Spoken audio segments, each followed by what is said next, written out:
Welcome to Excel tuition. मुलांनो, Excel tuition Goa board या चॅनलमध्ये आपले सर्वांचे स्वागत आहे. या व्हिडिओत आपण मराठी व्याकरणातील महत्त्वाचा भाग म्हणजे विरामचिन्हे यावर माहिती मिळवणार आहोत आणि त्यातील उदाहरणे पाहणार आहोत.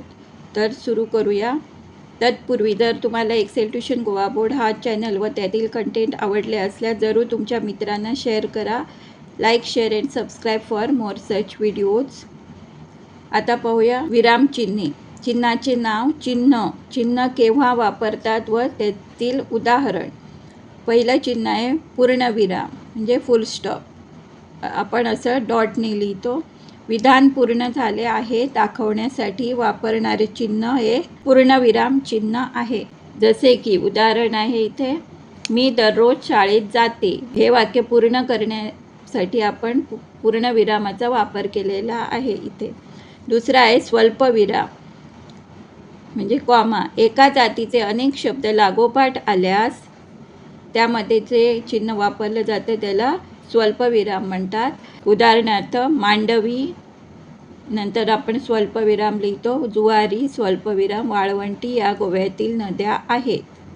तसेच संबोधन दर्शवितानाही आपण स्वल्पविरामाचा वापर करतो. मुलांनो, स्वल्पविराम तुम्ही अभ्यास करा. हे संबोधण्यासाठी वापरलेलं वाक्य आहे. तिसरं आहे अर्धविराम. दोन छोटी वाक्ये उभयान्वयी अव्ययाने जोडलेली असतात तेव्हा अर्धविराम वापरला जातो. उदाहरणार्थ, खूप उशीर झाला पण राजू आला नाही. इथे उभयान्वयी अव्ययाच्या अगोदर हा अर्धविराम वापरलेला आहे. चौथं चिन्ह आहे प्रश्नचिन्ह म्हणजे क्वेश्चन मार्क. प्रश्नार्थक वाक्याच्या शेवटी येणारं चिन्ह म्हणजे प्रश्नचिन्ह. तू येणार का? प्रश्नचिन्ह क्वेश्चन मार्क. पाचवा आहे अपूर्ण विराम म्हणजे दोन डॉट काढून आपण दाखवतोय.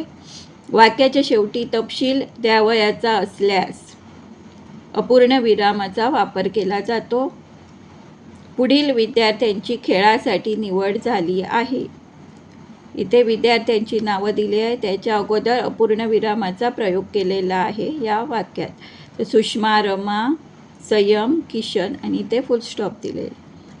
सहावं आहे उद्गार चिन्ह म्हणजे एक्सक्लेमेशन. उत्कट भावना व्यक्त करताना ते दाखवणाऱ्या शब्दाच्या शेवटी आपण उद्गार चिन्ह वापरतो.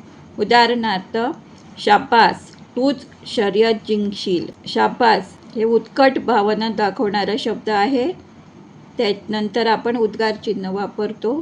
अरे रे, अरे वा असे पण उत्कट भावना दाखवणारे शब्द आहेत. त्यानंतर येतं अवतरण चिन्ह. आता अवतरण चिन्हामध्ये येतं एकेरी अवतरण चिन्ह, दुहेरी अवतरण चिन्ह. एकेरी अवतरण चिन्ह आहे ते आपण स्टार्टिंगला काढतो आणि शेवटी. जो महत्त्वाचा शब्द किंवा महत्त्वाचे वाक्य दर्शविण्यासाठी वापरले जाते ते एकेरी अवतरण चिन्ह.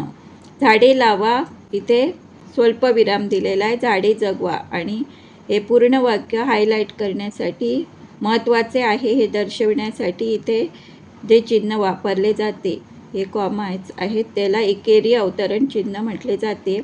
झाडे लावा, झाडे जगवा हा घोष तो जाणून होता. दुहेरी अवतरण चिन्ह. दुहेरी अवतरण चिन्ह हे असं लिहितात, बोलणाऱ्याच्या तोंडचे शब्द दर्शवितात. मुले म्हणाली, इथे स्वल्प. नंतर इथे दुहेरी अवतरण चिन्ह दिलं आहे म्हणजे जे आपण बोललेलं वाक्य असतं जे तोंडचे शब्द असतात ते दर्शवितात ते आहे दुहेरी अवतरण चिन्ह. संयोग चिन्ह डॅश. दोन शब्दांना जोडताना ओळीच्या शेवटी शब्द अपूर्ण राहिल्यास जे चिन्ह वापरतात त्याला संयोग चिन्ह म्हणतात. उदाहरणार्थ, केर कचरा, आई वडील, झाड कसे हिरवेगार दिसत होते. ही झाली मराठी व्याकरणातील काही चिन्हांची माहिती. अशाच नवनवीन व्हिडिओंसाठी सबस्क्राईब करा एक्सेल ट्यूशन गोवा बोर्ड. धन्यवाद. Thanks for watching.